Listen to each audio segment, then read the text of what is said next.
Bagaimana jika pusaran duka akibat kepergian yang tak terduga justru membuka kotak Pandora berisi rahasia yang mengikat dua keluarga dalam takdir yang tak pernah terpikirkan? Sebuah pernikahan baru, yang di mata banyak orang adalah kontroversi, menyimpan kisah yang jauh lebih dalam dari sekadar kesedihan dan pengkhianatan. Bersiaplah untuk terkejut, terharu, dan akhirnya, memahami bahwa cinta bisa datang dalam bentuk yang paling tak terduga. Dinding rumah itu terasa dingin, bahkan di bawah terik matahari pagi. Aroma melati yang semestinya menenangkan justru menusuk, menguar bersama kesedihan yang pekat. Sudah 100 hari sejak kepergian ibu mertua. Ruang keluarga, yang dulu selalu ramai dengan tawa dan obrolan, kini sunyi. Hanya suara isak tangis yang tertahan, sesekali pecah dari sudut ruangan, menjadi melodi pilu yang mengiringi setiap detik. Rasa kehilangan itu begitu nyata, seolah mampu diraba. Ayah mertua, sosok tegar yang biasanya memancarkan aura wibawa, kini hanya sebuah patung.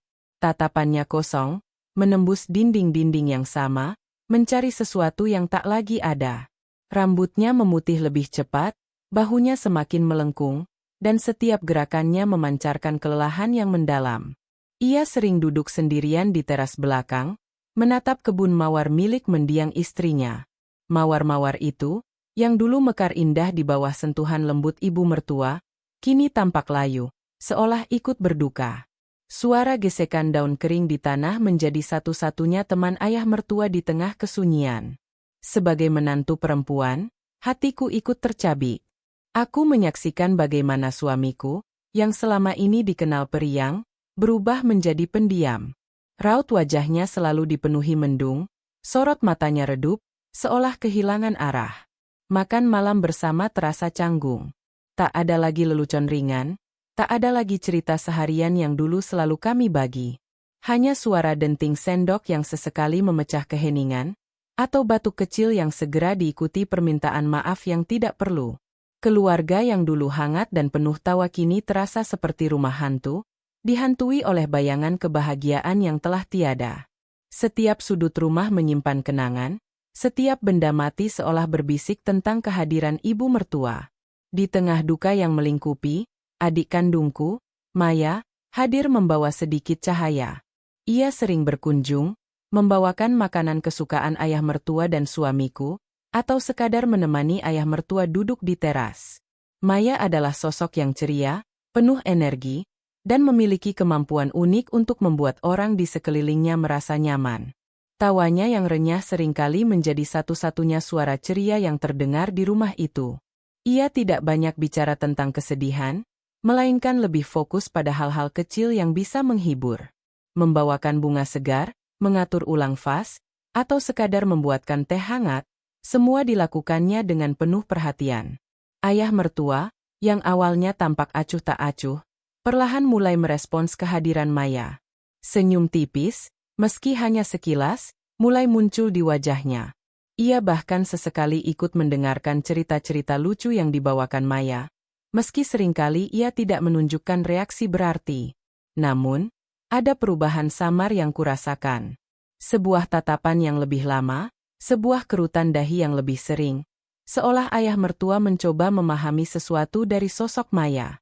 Aku melihat bagaimana Maya dengan sabar menanggapi kebisuan ayah mertua, mengisi kekosongan dengan kehadirannya yang menenangkan. Ada sesuatu dalam interaksi mereka, sesuatu yang terasa sedikit di luar kebiasaan, namun pada saat itu, aku hanya menganggapnya sebagai bentuk simpati dan upaya untuk menghibur orang yang sedang berduka. Namun, beberapa kejadian kecil mulai mengusik ketenanganku. Suatu sore, aku melihat ayah mertua tersenyum lebar saat Maya bercerita tentang bunga-bunga di taman. Senyum yang begitu tulus, yang sudah lama tidak kulihat sejak kepergian ibu mertua. Mata ayah mertua berbinar, seolah menemukan kembali secercah kehidupan. Di lain waktu, aku memergoki ayah mertua menatap Maya yang sedang menyirami tanaman. Pandangan itu bukan sekadar pandangan seorang paman kepada keponakan, melainkan ada semacam kekaguman yang terselip. Sebuah bisikan halus mulai muncul di benakku, namun segera ku tepis. Bagaimana mungkin? Itu adikku. Dan itu ayah mertua. Dua orang yang terikat dalam ikatan keluarga yang jelas. Pikiran itu terasa absurd, bahkan melanggar batas-batas kepatutan. Aku mulai memperhatikan setiap detail kecil. Bagaimana ayah mertua secara tidak sengaja menyentuh tangan Maya saat menyerahkan cangkir teh? Bagaimana tatapan mereka bertemu sedikit lebih lama dari yang seharusnya? Aku merasa ada kejanggalan, sebuah ketidaknyamanan yang sulit kujelaskan. Aku mencoba mengabaikannya, meyakinkan diri bahwa itu hanya perasaanku saja, akibat duka yang masih terlalu pekat menyelimuti. Lagi pula, Maya adalah adikku, darah dagingku. Tidak mungkin ada hal lain di antara mereka selain hubungan keluarga yang wajar. Namun, hati kecilku tetap berbisik. Ada sesuatu yang tidak biasa di balik interaksi yang tampaknya polos itu. Kehangatan yang terpancar dari senyum ayah mertua kepada Maya terasa terlalu familiar, terlalu intim, seolah ia melihat sesuatu yang istimewa dalam diri adikku.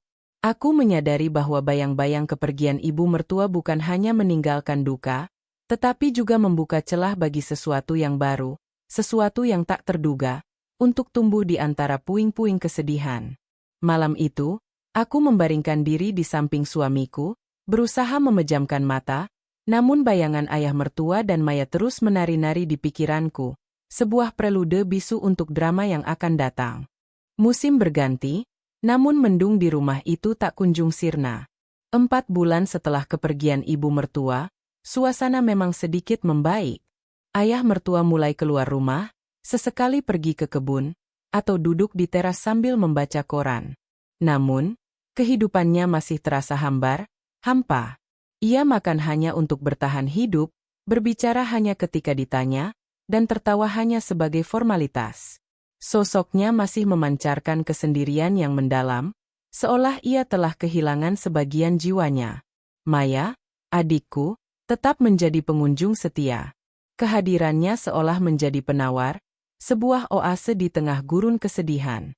Ia sering menghabiskan waktu di samping ayah mertua, membacakan berita dari koran, atau sekadar mendengarkan ayah mertua bercerita tentang masa mudanya bersama ibu mertua. Ada ikatan yang aneh, namun jelas, terjalin di antara mereka. Sebuah kenyamanan yang melampaui batas usia dan hubungan kekeluargaan. Ayah mertua, yang biasanya pendiam, akan menjadi lebih banyak bicara ketika Maya ada di dekatnya. Sorot matanya menjadi lebih hidup, senyumnya lebih sering terukir. Aku melihatnya, dan aku merasa ada sesuatu yang tidak pada tempatnya. Bisikan-bisikan halus dari tetangga mulai terdengar, seperti hembusan angin yang membawa serpihan daun kering. Tatapan-tatapan aneh, senyum-senyum tipis yang penuh makna, dan obrolan yang terputus saat aku mendekat. Mereka tidak mengatakan apa-apa secara langsung, namun gerak-gerik mereka sudah cukup menjadi petunjuk. Aku mendengar nama Maya dan ayah mertua disebut-sebut dalam nada berbisik, diselingi tawa kecil yang terdengar sinis.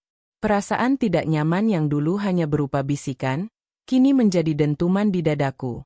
Apakah mereka melihat apa yang aku lihat? Atau justru melihat sesuatu yang lebih jauh lagi?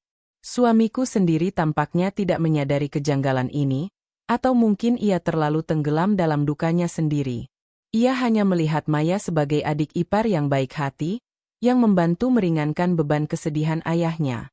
Setiap kali aku mencoba mengutarakan perasaanku, ia hanya mengangguk pelan, tanpa menanggapi. Maya memang adik yang baik, katanya suatu kali, tanpa menyadari kerutan di dahiku. Ia percaya sepenuhnya pada niat baik adiknya, tidak sedikit pun curiga. Hal ini semakin membuatku merasa sendirian dalam kecemasanku. Suatu sore, aku melihat ayah mertua memberikan sebuah bros kepada Maya. Bros itu adalah bros kesayangan ibu mertua, yang selalu dipakainya di acara-acara penting. Bros itu memiliki sejarah panjang dalam keluarga, sebuah peninggalan berharga yang dijaga dengan sangat hati-hati. Maya menerimanya dengan senyum malu-malu, matanya berbinar. Ayah mertua menatapnya dengan tatapan yang sulit diartikan, campuran antara nostalgia, kasih sayang, dan sesuatu yang lain. Aku berdiri mematung di ambang pintu, menyaksikan adegan itu. Dadaku terasa sesak. Mengapa bros itu diberikan kepada Maya? Bukan kepadaku, menantunya, atau bahkan anak perempuannya?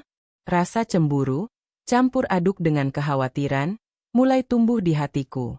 Puncaknya terjadi ketika ayah mertua mengumumkan keputusannya untuk menjual rumah yang selama ini kami tinggali. Rumah yang menyimpan begitu banyak kenangan bersama ibu mertua, rumah yang dibangun dengan penuh cinta. Alasannya sederhana, terlalu besar dan terlalu banyak kenangan. Namun, ada nada tergesa-gesa dalam keputusannya. Ia bahkan tidak berdiskusi panjang lebar dengan suamiku, anaknya sendiri. Ia hanya mengatakan bahwa ia akan mencari rumah yang lebih kecil, yang tidak terlalu sepi. Suamiku, meskipun sedikit terkejut, akhirnya setuju, memahami bahwa ayah mertua membutuhkan perubahan suasana. Namun, yang membuatku terkejut adalah saat ayah mertua meminta Maya untuk membantunya mencari rumah baru. Maya, yang seharusnya sibuk dengan pekerjaannya, dengan senang hati menyetujui. Mereka berdua sering pergi bersama, berkeliling kota, mencari rumah impian yang baru. Aku melihat mereka pulang bersama, terkadang larut malam, dengan senyum di wajah mereka. Senyum yang begitu akrab, seolah mereka adalah sepasang kekasih yang baru saja berkencan. Aku mencoba menepis pikiran buruk itu, namun rasanya semakin sulit. Rumah baru? Bersama Maya? Apakah ini semua hanya ilusi? Aku mulai merasa seperti detektif di rumah sendiri. Mengamati, mencatat, menganalisis setiap detail kecil. Cara mereka duduk berdekatan saat melihat denah rumah, tawa mereka yang terdengar renyah saat membahas warna cat dinding, atau tatapan mata ayah mertua yang selalu mengikuti setiap gerak-gerik Maya. Sebuah firasat buruk mulai merayapiku, sebuah ketakutan yang tak terucapkan. Apa yang sebenarnya terjadi di balik tirai kesedihan ini? Apakah duka yang mendalam mampu membelokkan hati seseorang ke arah yang tak terduga? Pertanyaan-pertanyaan itu menggerogotiku, mengubahku menjadi pribadi yang tegang dan penuh kecurigaan. Malam itu, aku tak bisa tidur. Aku menatap langit-langit kamar, mencoba merangkai potongan-potongan teka-teki yang berserakan. Bisikan angin di luar jendela seolah mengulang kembali bisikan-bisikan tetangga. Tatapan ayah mertua kepada Maya, bros mendiang ibu mertua, dan pencarian rumah baru. Semua itu terasa seperti benang merah yang mengarah pada satu kesimpulan yang mengerikan. Namun, aku masih tidak berani menyebutkannya. Takut, sangat takut, bahwa kenyataan akan lebih menyakitkan daripada dugaan terburukku. Udara di rumah terasa semakin berat, dipenuhi ketegangan yang tak terlihat. Setiap langkah ayah mertua, setiap senyum Maya, terasa seperti beban yang menekan dadaku. Aku telah mencoba berbicara dengan suamiku, mencoba menyampaikan kegelisahanku, namun ia tetap bersikeras bahwa itu hanya kekhawatiranku yang berlebihan. Ayah hanya kesepian, dan Maya berempati, katanya, tanpa menyadari keretakan dalam suaranya sendiri. Aku merasa semakin terisolasi, seolah aku adalah satu-satunya yang melihat keanehan ini. Hingga suatu hari, badai itu benar-benar datang. Sore itu, ayah mertua memanggilku dan suamiku ke ruang keluarga. Wajahnya serius, namun ada secercah kelegaan yang samar. Jantungku berdebar kencang. Aku tahu ini akan terjadi. Maya duduk di sampingnya, kepalanya menunduk, namun tangannya menggenggam tangan ayah mertua dengan erat. Sebuah pemandangan yang aneh dan membuat perutku mual. Ayah mertua kemudian berbicara, suaranya tenang namun tegas. Ia mengutarakan niatnya untuk menikahi Maya. Pernyataan itu laksana petir di siang bolong, mengguncang seluruh sendi tubuhku. Aku merasa duniaku runtuh. Suamiku terpaku, wajahnya memucat pasi. Ia tidak bisa berkata-kata, hanya menatap ayah mertua dan Maya secara bergantian, seolah tidak percaya dengan apa yang baru saja ia dengar. Matanya memancarkan rasa terkejut, kebingungan, dan pengkhianatan. Aku bisa melihat kekecewaan yang mendalam terpancar dari setiap pori-porinya.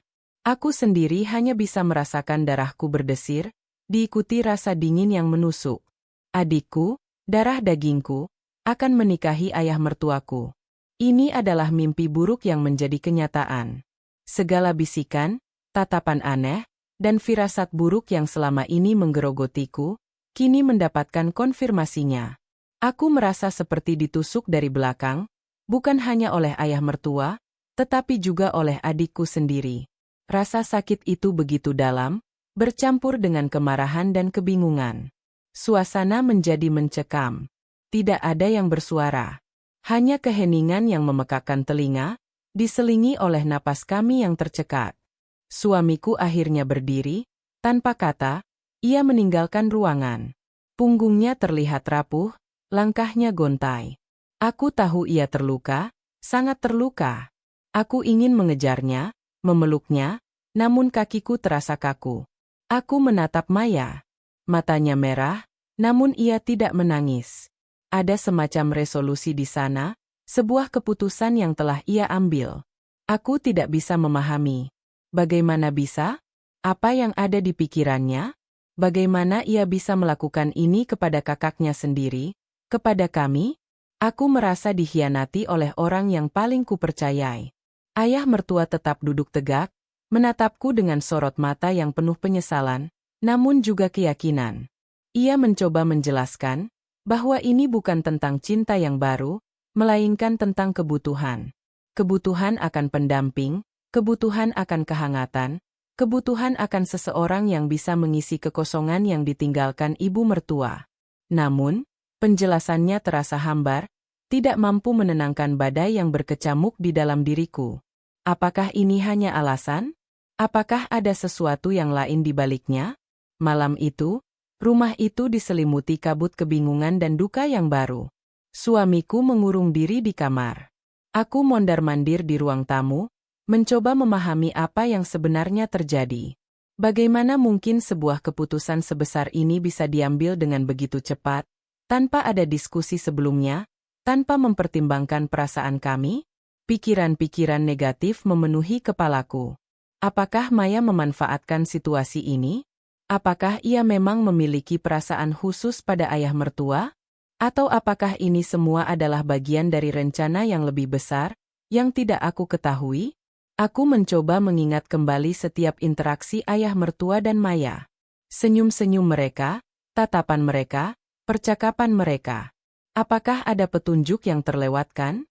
Apakah aku terlalu naif untuk melihat kebenarannya? Hatiku terasa sakit, seperti dicabik-cabik. Aku tidak hanya kehilangan sosok ibu mertua, tetapi juga merasa kehilangan adikku dan sebagian dari suamiku.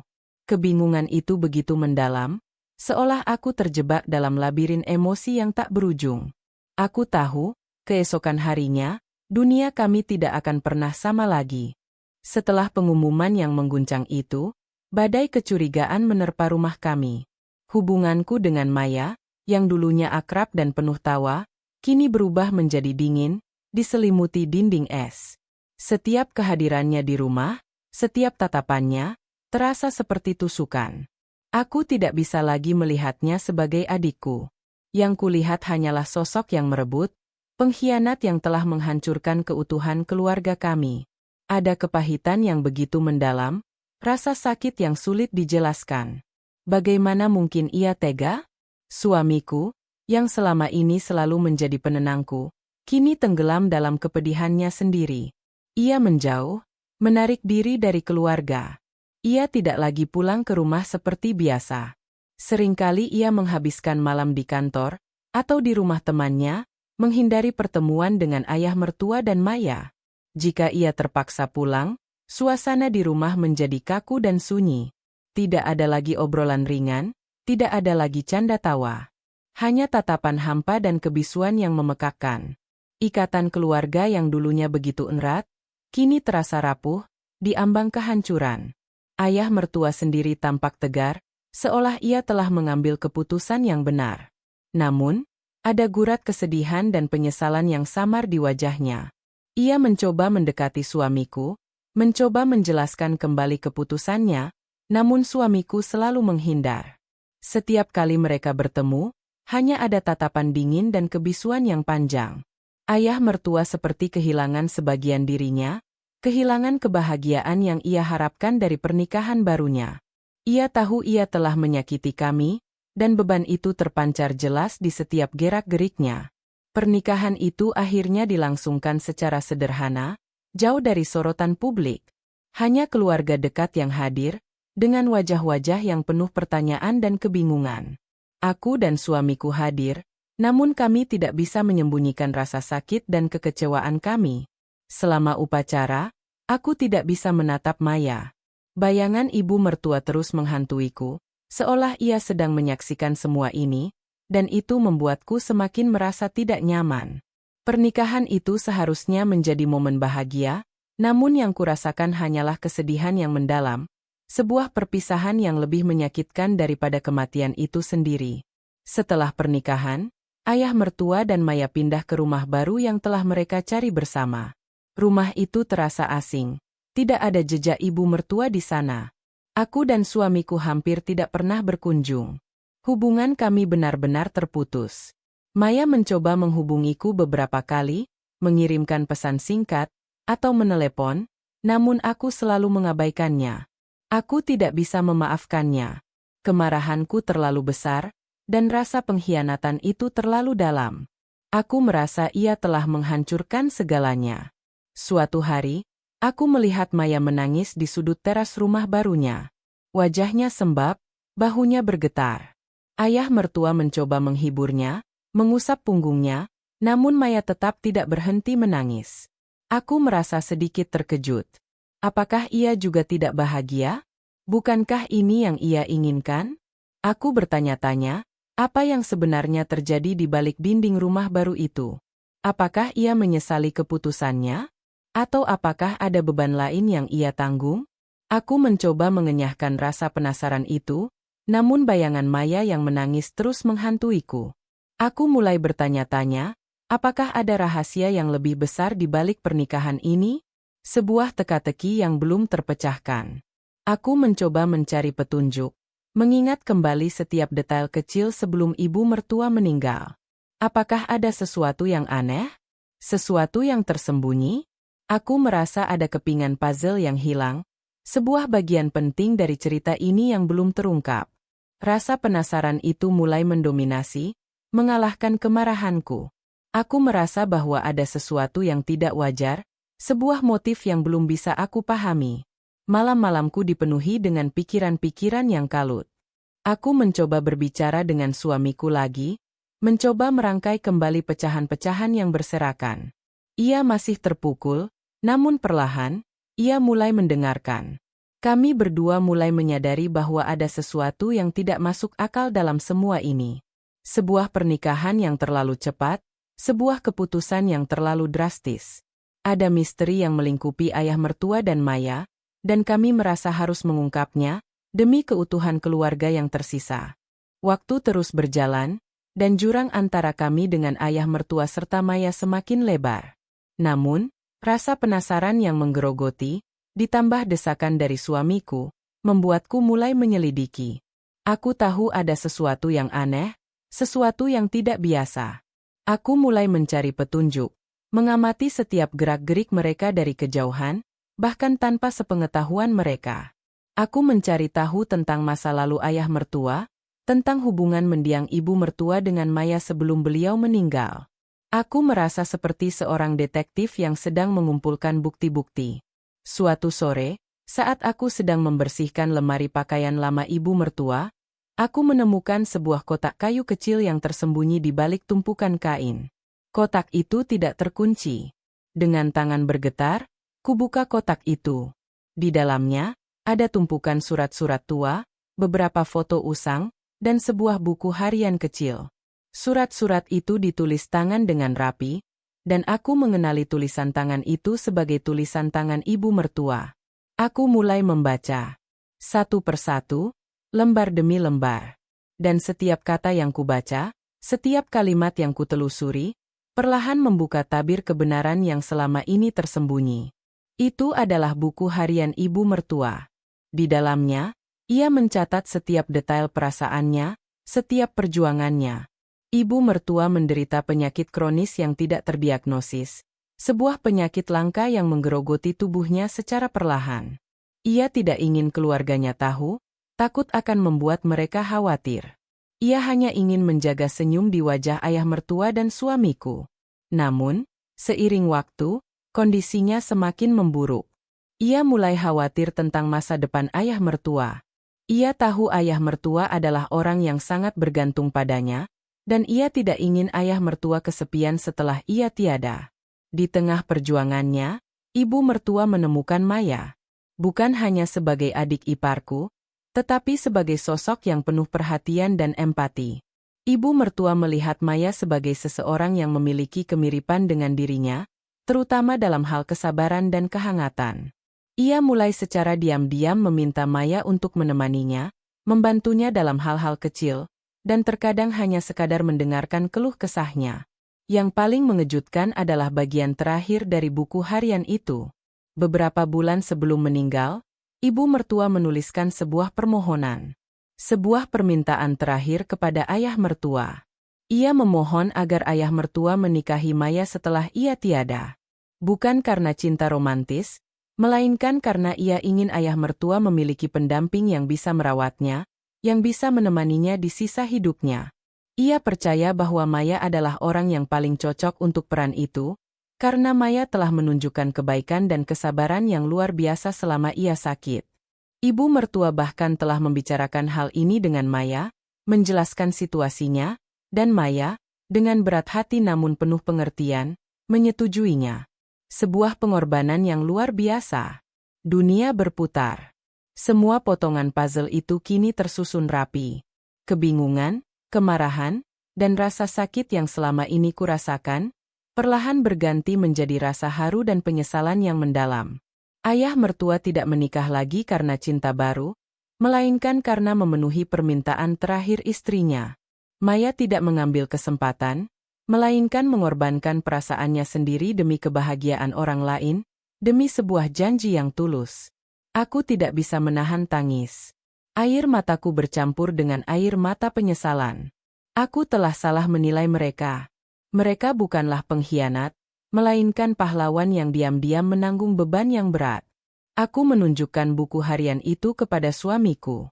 Ia membacanya, dan air mata juga membasahi pipinya. Kami berdua merasa malu atas kecurigaan kami, dan hati kami dipenuhi rasa syukur atas pengorbanan ibu mertua, ayah mertua, dan Maya. Kami memutuskan untuk mendatangi ayah mertua dan Maya. Suasana canggung menyelimuti awalnya, namun setelah kami menjelaskan bahwa kami telah mengetahui kebenarannya, ayah mertua dan Maya akhirnya menceritakan semuanya. Mereka menjelaskan bahwa mereka merahasiakannya karena tidak ingin membebani kami dengan kesedihan ibu mertua yang sebenarnya, dan juga karena mereka tahu betapa sensitifnya permintaan terakhir itu. Ayah mertua menjelaskan bagaimana beratnya ia menerima permintaan itu, namun ia merasa bertanggung jawab untuk memenuhinya demi kedamaian terakhir istrinya. Maya juga menjelaskan bagaimana sulitnya ia menerima peran itu, namun ia melakukannya karena rasa hormat dan kasih sayangnya kepada ibu mertua. Air mata bercampur tawa dan pelukan. Ikatan keluarga yang sempat retak, kini kembali utuh, bahkan lebih kuat dari sebelumnya. Kami memohon maaf atas kesalahpahaman kami. Suamiku memeluk ayah mertua dengan erat, sebuah pelukan yang penuh dengan penyesalan dan kasih sayang. Aku memeluk Maya, meminta maaf atas segala prasangka burukku. Kini, rumah ayah mertua dan Maya tidak lagi terasa dingin. Ada kehangatan yang terpancar, sebuah kehangatan yang lahir dari pemahaman dan penerimaan. Mereka memang tidak hidup sebagai pasangan yang diliputi cinta membara, melainkan sebagai dua individu yang saling menghormati, saling menemani, dan saling menjaga sebuah janji yang tulus. Mereka menemukan kedamaian dalam kebersamaan mereka, sebuah kedamaian yang lahir dari pengorbanan dan cinta sejati. Dan aku belajar bahwa tidak semua hal terlihat seperti yang kita bayangkan. Bahwa di balik setiap keputusan, ada cerita yang lebih dalam. Bahwa cinta memiliki banyak bentuk, dan pengorbanan adalah salah satu wujudnya yang paling mulia. Kami semua menemukan kebahagiaan dalam pemahaman, dalam penerimaan, dan dalam ikatan keluarga yang kembali terjalin erat. Sebuah happy ending yang mungkin tidak konvensional, namun penuh makna dan kehangatan. Setiap liku dalam hidup menyimpan pelajaran, dan kisah di jendela cerita, ini membuktikan bahwa cinta sejati bisa hadir dalam berbagai wujud, bahkan yang paling tak terduga sekalipun. Di balik setiap keputusan yang terlihat kontroversial, Mungkin ada pengorbanan besar, janji tulus, dan kasih sayang yang melampaui batas. Kita seringkali terburu-buru menghakimi apa yang tampak di permukaan, padahal kebenaran seringkali jauh lebih kompleks dan menyentuh hati daripada prasangka kita. Kisah ayah mertua dan Maya mengajarkan kita untuk tidak mudah menilai, untuk selalu mencari tahu lebih dalam, dan untuk memaafkan. Karena pada akhirnya, pemahaman dan penerimaan adalah kunci keutuhan sebuah keluarga. Dan itulah akhir dari perjalanan emosi kita kali ini di Jendela Cerita. Sungguh, tak ada yang menyangkakan, bagaimana benang-benang takdir ini terjalin? Jika kisah ini berhasil mengaduk-aduk perasaanmu, membuatmu terkejut, terharu, dan akhirnya tersenyum, jangan lupa untuk like video ini. Subscribe ke Jendela Cerita agar kamu tidak ketinggalan kisah-kisah penuh makna lainnya yang akan membuka pandanganmu. Dan tentu saja, tinggalkan komentarmu di bawah. Bagikan pendapatmu tentang cerita ini, apa pelajaran yang kamu dapat, atau mungkin ada pengalaman serupa yang ingin kamu bagikan. Kami tak sabar membaca setiap curahan hatimu. Sampai jumpa di kisah selanjutnya, hanya di Jendela Cerita.